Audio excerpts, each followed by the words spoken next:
El Salmo 51 contiene una serie de peticiones importantes que, como hemos considerado anteriormente, tienen que ver con la petición de perdón ante Dios. El salmista David le dice al Señor: borra mis rebeliones, lávame de mi maldad, límpiame de mi pecado. Y es interesante notar lo que David piensa acerca de sus obras, de sus acciones. Él las llama rebeliones, la llama maldad y la llama pecado. Y la realidad es que si nosotros deseamos ser reconciliados con Dios, perdonados, si queremos ser renovados espiritualmente, si queremos ser recibidos en la presencia de Dios, debemos, lejos de negar nuestra condición o nuestro pecado, lejos de eso, debemos confesarlo. En el versículo 3 del Salmo 51 dice: yo reconozco mis rebeliones y mi pecado está siempre delante de mí. Es decir, el salmista dice: yo reconozco, yo sé, yo reconozco mis rebeliones, yo reconozco mis pecados. Yo sé que yo he hecho, miren el versículo 4, lo malo delante de tus ojos.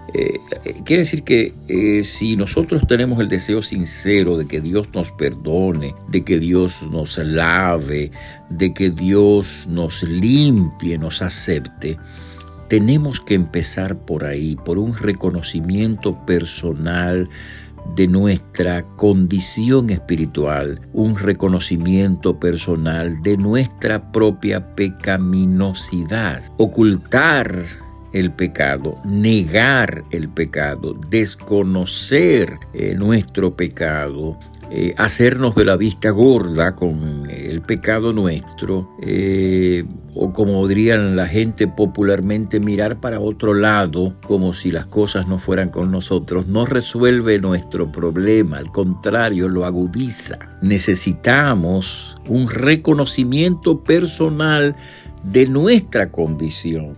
Necesitamos una admisión personal de nuestra culpa, porque ese es el camino del arrepentimiento, y el camino del arrepentimiento conduce al perdón. Cuando un hombre, una mujer reconocen su condición, su situación, admiten su pecado, lo confiesan a Dios, entonces están transitando el camino del perdón. Es cuando Dios te perdona. Cuando tú vienes en esa condición delante del Señor, Dios te perdona. Esto es lo que quiere decir el arrepentimiento.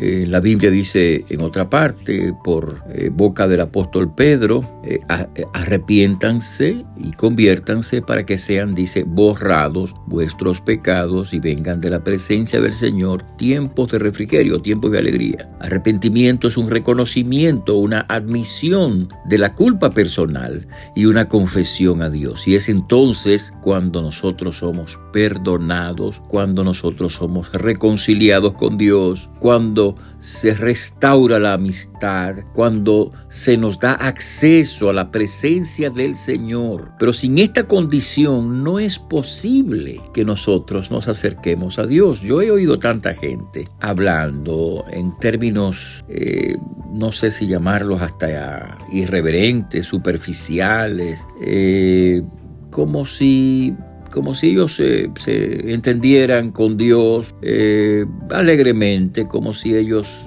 no hubiesen hecho nada malo y creen que, claro, son amigos de Dios. No quiero ni siquiera usar las expresiones que he oído de parte de personas con una cierta familiaridad irreverente ante Dios, que lejos de honrar a Dios lo deshonra, porque no reconoce la condición espiritual de su propia vida, no reconoce la situación personal de su propia vida y cree que negando esta realidad tiene una mejor oportunidad de acercarse a Dios y reconciliarse con Él.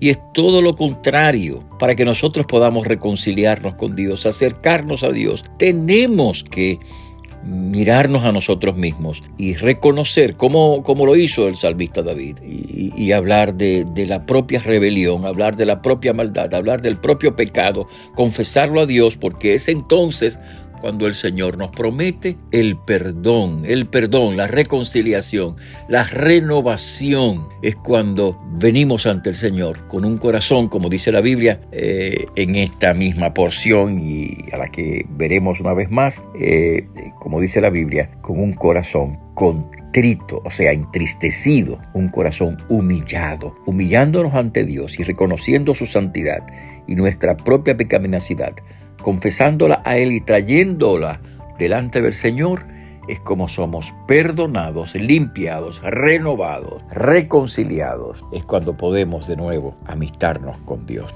Permita a Dios que usted pueda, como lo hizo el salmista David, reconocer su propia rebelión, admitir su propia maldad y confesar su propio pecado, porque es entonces cuando usted podrá ser perdonado, limpiado, lavado y renovado. Que así sea en su experiencia. Que Dios te bendiga. Te habla el pastor Freddy Noble, pastor de la Primera Iglesia Bautista Hispana de Manhattan. Dios te bendiga.